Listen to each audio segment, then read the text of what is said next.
நெசவாளர்களின் துயர் துடைக்க பல்வேறு நடவடிக்கைகளை எடுத்து வரும் முதலமைச்சர் செல்வி ஜெயலலிதா 260 கோடி ரூபாய் மதிப்பில் தரிவுடன் கூடிய 10,000 பசுமை வீடுகளை உருவாக்க நடவடிக்கை எடுத்து வருவதாக சட்டப்பேரவையில் கைத்தறித்துறை அமைச்சர் தெரிவித்துள்ளார்.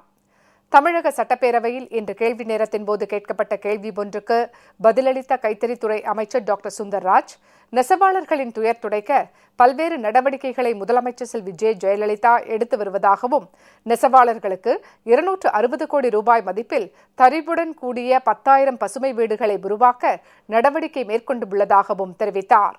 இந்தியாவிலேயே முதன்முறையாக நெசவாளருக்காக தரியுடன் கூடிய வீடு முற்றிலும் மானியமாக 260 கோடியில் 10,000 பசுமை வீடுகள் இந்தியாவிற்கே முன்னோடி மானியமாக மாண்புமிகு அம்மாவர்கள் ஆட்சியில் தமிழகம் சிறப்பான முறையில் செயல்பட்டு வந்து கொண்டிருக்கின்றது.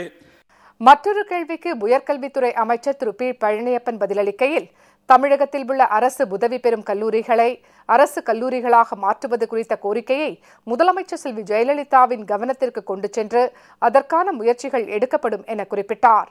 அங்கே இருக்கக்கூடிய மக்களுடைய கோரிக்கை ஏற்று, மாணவனுடைய கருத்தை ஏற்று, அரசுக்கு அது போன்ற ஒரு கோரிக்கை வரும் பட்சத்தில் அரசு உதவி பெறும் கல்லூரியை அரசு கல்லூரியாக மாற்றுவதற்கான கருத்துருவை மாண்புமிகு முதல்வர் அம்மானுடைய பார்வைக்கு அனுப்பி வைக்கப்படும் என்பதை மாண்புமிகு பேரவைத் தலைவராக தெரிவித்துக் கொள்கிறேன். இதனிடையே இன்னொரு கேள்விக்கு பதிலளித்து பேசிய உள்ளாட்சி நிர்வாகம், ஊரக வளர்ச்சி, சட்டம், நீதிமன்றங்கள், சிறைச்சாலைகள் துறை அமைச்சர் திரு கே. பி. முனுசாமி, தமிழகத்தில் ஏற்கனவே செயல்பட்டு வரும் 7 குடும்பநல நீதிமன்றங்களுடன் கூடுதலாக திண்டுக்கல், சிவகங்கை, திருநெல்வேலி உள்ளிட்ட 13 மாவட்டங்களில் மாவட்டத்திற்கு ஒன்றாக 13 குடும்பநல நீதிமன்றங்கள் உருவாக்கப்படும் என தெரிவித்தார்.